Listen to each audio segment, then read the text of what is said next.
नाज़रीन, नेतन्याहू ने urgent meeting जो है वो कॉल की है और इल्जाम ये लगाया जा रहा है कि हमास जो है वो सीज फायर को वायलेट कर रही है और इजराइल जब वो हमला करने की प्लानिंग कर रहा है।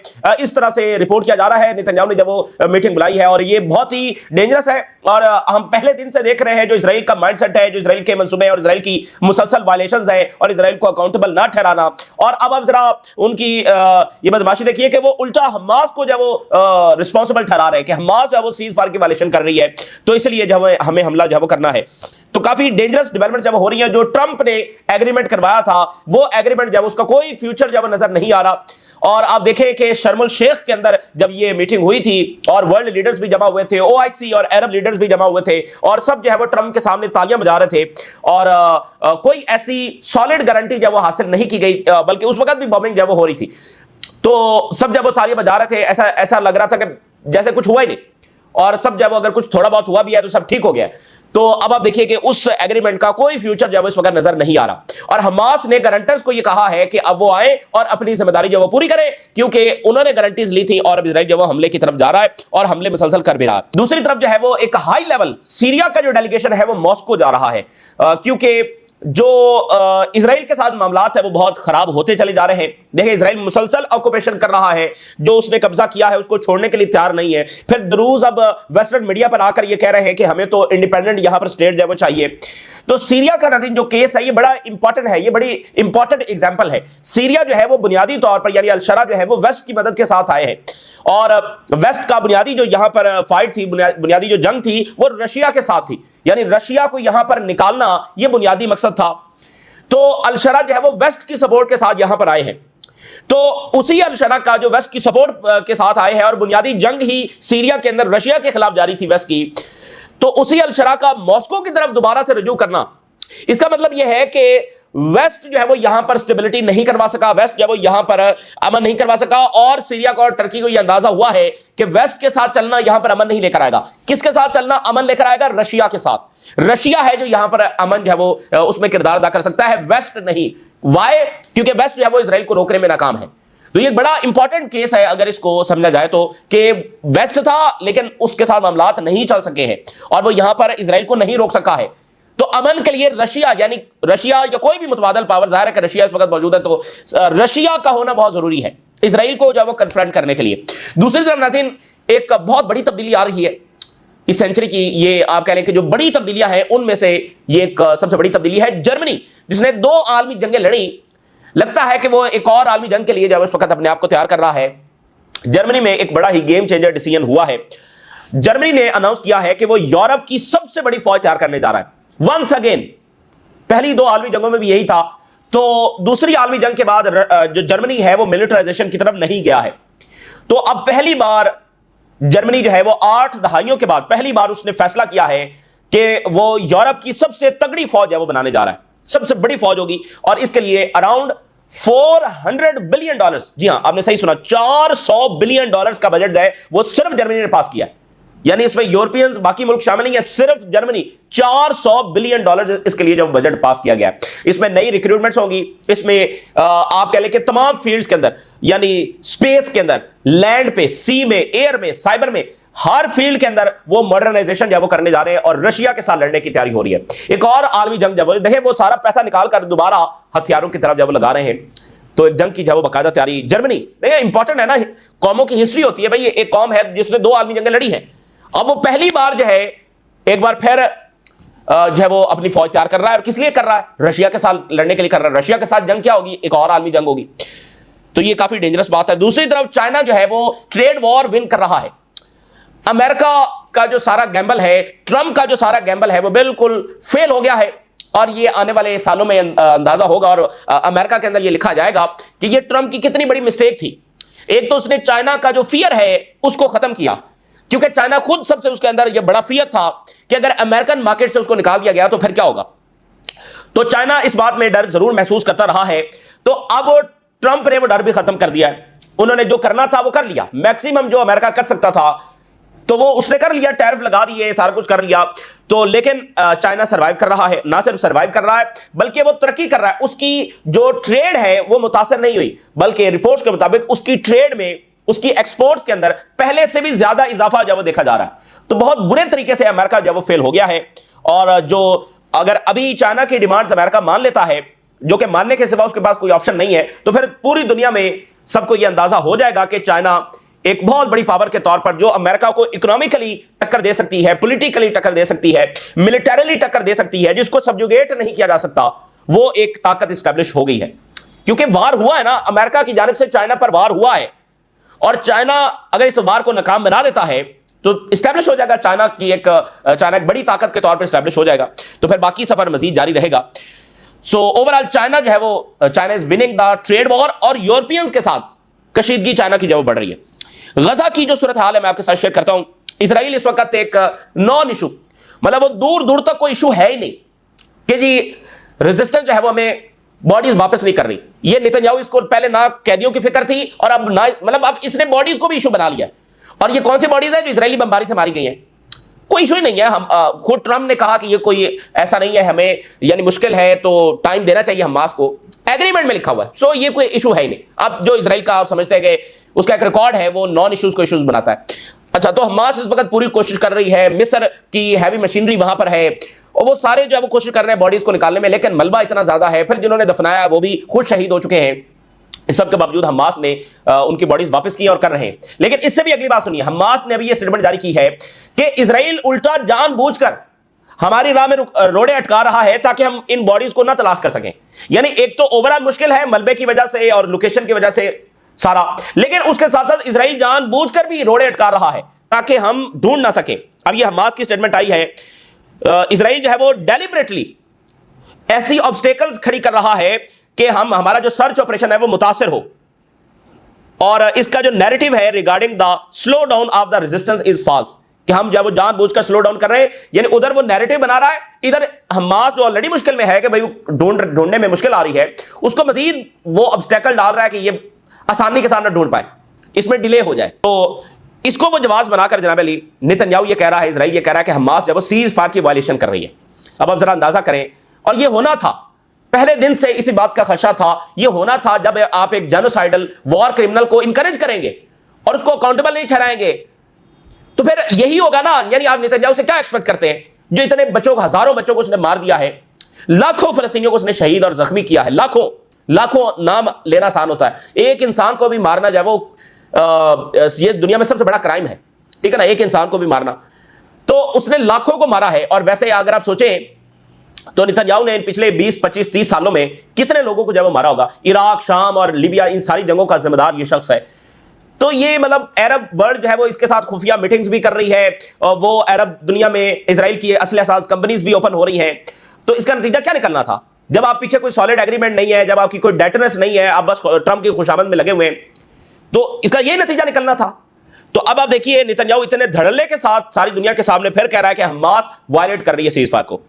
आप जरा अंदाजा करें। और समुद्रच ने यह कहा है कि नेतन्याहू जो है वो फौरी तौर पर एक मीटिंग बुलाए ताकि हमास की जो वायलेशंस है इसका जवाब दिया जाए। और बेन गवर ने कहा है कि हमास हमारे साथ गेम्स प्ले कर रही है, Israel must destroy it completely, Israel को जब उसको मुकम्मल डिस्ट्रॉय कर देना चाहिए। और फिर एक और बड़ी डेंजरस चीज है, नेतन्याहू जो है वो कोर्ट ने ये ऑर्डर किया है कि ये हफ्ते में 4 रोज अदालत में पेश होगा।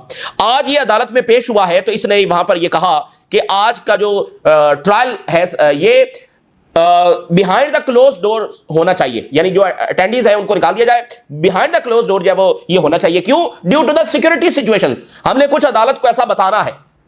यानी इसको फिर जोड़िए, उसका ट्रायल शुरू हुआ है, उसने उस ट्रायल को सिक्योरिटी सिचुएशन के साथ जोड़ दिया, यानी कि खतरा है, हमला होने जा रहा है, ये जरूरत पड़ गई है, वहां पर हमला करना जरूरी है। तो यानी कि वो कोई और जंग जब वो छेड़ने जा रहा है इस ट्रायल से निकलने के लिए, और जाहिर है कि अपने सर्वाइवल के लिए इसको मुसलसल जंगों की जब जरूरत है। तो ये एक डेंजरस बात है। और जो ही ये ट्रायल से फारिग हुआ है, इसने साथ ही जो है वो एक मीटिंग इस वक्त बुला ली है, Netanyahu to consider action after issue with Hamas captives transfer. Meeting होगी जिसमें रिस्पॉन्स क्या देना चाहिए हमास को, यह तय किया जाएगा। इनके आप काम देखें। और इनके साथ मिडिल ईस्ट ये समझता है कि अगर वो इनके साथ चलेंगे तो उनके यहां खुशहाली आएगी, उनके यहां सिक्योरिटी आएगी, उनके यहां अमन आएगा, ठीक है ना। वो ये समझते हैं इनके साथ चलना, तो बहरहाल ठीक है, लेकिन वो खमियाजा फलस्तीनियों को जब भुगतना पड़ता है। आप वेस्ट बैंक में देखिए, इजरायली सेटलर्स ने अटैक करते हुए जो फलस्तीनी अपने ऑलिव की हार्वेस्टिंग कर रहे हैं, तो उन किसानों के ऊपर, फलस्तीनी किसानों के ऊपर जब वो जाकर अटैक किया। तो इसी दरमियान आप देखिए एक और बड़ी हॉरिफिक और पेनफुल खबर क्या सामने आ रही है। फलस्तीनी जो है वो मुसलसल बॉडीज निकाल रहे हैं मलबे तले से, और अभी जो रिपोर्ट सामने आई है, अब आप जरा अंदाजा करें, 2 इज्तिमाई कब्रें जो है वो रिकवर हुई हैं। एक में से 50 पैलेस्टीनियंस और एक में से 72 पैलेस्टीनियंस, इज्तिमाई कब्रें, और वो अनआइडेंटिफाइड है। इज्तिमाई है, अनआइडेंटिफाइड है। अब वो जो वहां पर उस इज्तिमाई कब्र में है, उनके प्यारे भी ज़ाहिर है कि शहीद हो गए होंगे, इसलिए उसको कोई पहचान नहीं पा रहा। यानी फलस्तीनी उसी तरह से जनाजे उठा रहे हैं, मलबे से अपनी बॉडीज निकाल रहे हैं, और हजारों अभी मजीद मलबे तले हैं। और उधर शर्म शेख में तालियां बज रही थी कि अमन हो गया, और ऊपर से ये आपके सामने है कि वो फिर बमबारी वहां और एड नहीं जाने दे रहे। ये आप देखिए, Palestinian struggle to identify loved ones buried in the Gaza city mass grave. अब वो जो 72 यहां से निकली है अल शिफा के, देखिए अब आप जरा अंदाजा करें, इसलिए वो इंटरनेशनल मीडिया को नहीं जाने दे रहे। एक हॉस्पिटल के अहाते से 72 इज्तिमाई कब्रें निकली हैं। क्या हुआ होगा वहां पर? क़यामत नहीं आई होगी वहां पे? हॉस्पिटल के उससे 72 बॉडीज है वो, और इसलिए इंटरनेशनल मीडिया को जाने दे रहे। अब वो फलस्तीनी जो है वो आ रहे हैं वहां पर कि शायद उनका प्यारा यहां पर कोई हो, ठीक है ना। यानी लोग आ रहे हैं, उनको 72 बॉडीज वहां से रिकवर हुई हैं।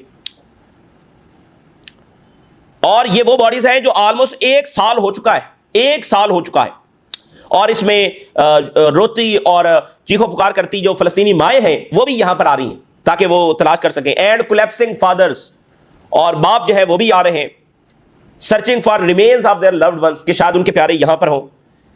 इसमें से सिर्फ 5 बॉडीज जो वो आइडेंटिफाई हुई हैं, और जो 67 बॉडीज हैं वो अभी तक अनआइडेंटिफाइड है, और फिर इसी तरह से उनको दफना दिया जाता है। और 50 बॉडीज जो है ये एक और जगह से रिकवर हुई हैं, मोस्ट अनआइडेंटिफाइड सिविल डिफेंसेस। तो ये वहां पर हो रहा है। अच्छा, इजराइल से क्या खबर सामने आई है आज जनाब अली? इजराइल से बहुत बड़ी खबर यह है, इजरायली मीडिया के मुताबिक 1 साल के अंदर 279 सुसाइड केसेस रिकॉर्ड हुए 1 साल के अंदर। बहुत बड़ी खबर है, दुनिया के किसी मुल्क में ऐसी कोई, मतलब कभी ऐसा नहीं हुआ। 1 साल के अंदर 279 केसेस इजरायली आर्मी के। इट्स मीन के ऑन एवरेज हर रोज वहां पर कोई ना कोई इजरायली फौजी जो उसने अपनी जान ली है। दुनिया के कौन से मुल्क में ऐसा होता है? हर रोज एक इजरायली फौजी ने अपनी जान ली है ऑन एवरेज। इसका मतलब क्या है? देखिए, वहां से इज्तिमाई कब्रें निकल रही हैं, उधर वो सुसाइड कर रहे हैं, तो इसका मतलब यह है कि उन्होंने जो क्राइम्स वहां पर किए हैं अब उनको नींद नहीं आती है। उन्होंने वहां पर जाकर कोई जंग नहीं लड़ी है, उन्होंने पता नहीं क्या क्या कुछ किया होगा, बच्चों को मारा होगा, इज्तिमाई कब्रों में उनको दफन किया होगा, क्या क्या मजालिम किए होंगे कि अब उनको नींद नहीं आती है और वो खुदकुशियां इस लेवल के ऊपर कर रहे हैं, ठीक है ना। दुनिया में कभी ऐसी कोई चीज जब रिपोर्ट नहीं हुई, तो इसलिए इंटरनेशनल मीडिया का जब अंदर जाना बहुत ज्यादा जरूरी है। और देखिए, इजराइल जो है अगर परमानेंट सीज फायर हो जाता है तो फिर इधर तवज्जो आएगी कि ये कैसे हो गया, इजरायली फौजी क्यों ये कर रहे हैं, इनकी भी 10,000 कैजुअलिटीज हुई हैं, उसकी तरफ तवज्जो जाएगी। अक्टूबर 7 नेतन्याहू को पता था, फिर इसने क्यों यह हमला होने दिया, और अपने ही लोगों को इन्होंने मारा, ये गैलेंट कह चुका है। और नेतन्याहू का ट्रायल, तो मिडल ईस्ट के लिए जरूरी है कि वो इस शख्स को उठाकर बाहर फेंके अगर वो किसी कोई मीनिंगफुल अंदाज में आगे बढ़ना चाहते हैं। तो अल-शरा जो है वो आज सऊदी अरेबिया के दौरे पर है, लेकिन एक अहम तरीन दौरा जो है वो सीरिया का हो रहा है, मॉस्को का। अभी इससे पहले अल-शरा होकर आए हैं, फिर उसी दरमियान जो है वो सीरिया का डेलीगेशन मॉस्को होकर आया है। डेलीगेशन भी गया है, अल-शरा भी गया, लेकिन फिर डेलीगेशन जब जा रहा है, a high level delegation from the Syrian ministry of defence, not ministry of foreign affairs, ministry of defence से हाई लेवल डेलीगेशन जब वो मॉस्को का दौरा करेगा इसी मंथ, यानी अगले 24-48 घंटों के अंदर, जिसमें सीरियन आर्मी जो है उसकी कैपेबिलिटीज और एयर डिफेंस ये सारा डिस्कस होगा। यानी सीरियन आर्मी को रशिया ट्रेनिंग भी दे सकता है, उनको एयर डिफेंस भी दे सकता है, इक्विपमेंट्स भी दे सकता है, ये सारा डिस्कस होने जा रहा है। तो चूंकि इजराइल जो है वो वहां पर आपको पता है जो कुछ कर रहा है, तो ये बड़ा इंपॉर्टेंट केस है कि वो जो प्योरली आए ही वेस्ट और इजराइल की मदद के साथ है, प्योरली वेस्ट की मदद के साथ आए हैं, अब वो रशिया के पास जा रहे हैं, ये मामूली चीज नहीं है। तो अब आप जरा देखिए, 2 आर्मी जंगें जर्मनी ने हारी और टेंस ऑफ मिलियंस ऑफ लोग जब उसमें जानों से गए, बड़ी ही हॉरिफिक वॉर्स थी, दोनों जर्मनी हार गया। लेकिन ऐसा लग रहा है कि जर्मनी अनफॉर्चुनेटली यूक्रेन जंग की वजह से एक और आर्मी जंग की तरफ जब जा रहा है। आज एक बहुत बड़ी रिपोर्ट आई है, Germany will once again build the most powerful army in the Europe, 377 billion euro जो है वो 400 बिलियन डॉलर से ऊपर बनेंगे। 377 बिलियन यूरो जो है वो मिलिट्री मॉडर्नाइजेशन प्लान के लिए मुख्तस कर दिए गए हैं। यूरोप की स्ट्रॉन्गेस्ट कन्वेंशनल आर्मी, ठीक है ना। जर्मनी प्लान्स 439 बिलियन डॉलर्स, यानी 377 बिलियन यूरोस बनते हैं और डॉलर्स में करें तो 439 बिलियन डॉलर्स। अब ये दुनिया का सबसे बड़ा बजट है। चाइना का 300-350 के करीब है, सबसे ज्यादा अमेरिका, उसके बाद चाइना, और अब यानी कि ये तो चाइना को भी एक्सीड कर गए ना। 429 बिलियन डॉलर्स इन्होंने मुख्तस कर दिए। ये दुनिया में किसी भी मुल्क का सबसे बड़ा बजट है। अंदाजा लगा सकते हैं कि कितनी बड़ी आर्मी वो जो है वो बनाने जा रहे हैं।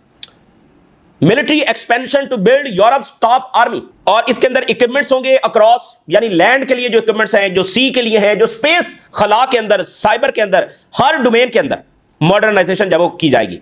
जर्मनी जो है वो अपनी उस रिवायती और हिस्टोरिकल पॉलिसी जो पिछली कई दहाइयों से वर्ल्ड वॉर 2 के बाद चलती चली आ रही है, उसको वो खुदा हाफिज कह रहा है, और अब वो मिलिट्री स्पेंडिंग की तरफ जो है वो बढ़ रहा है due to the changing security landscape, due to the Ukraine war, Ukraine जंग और उसके बाद पैदा होने वाले हालात, ठीक है ना। बहुत बड़ी तब्दीली है।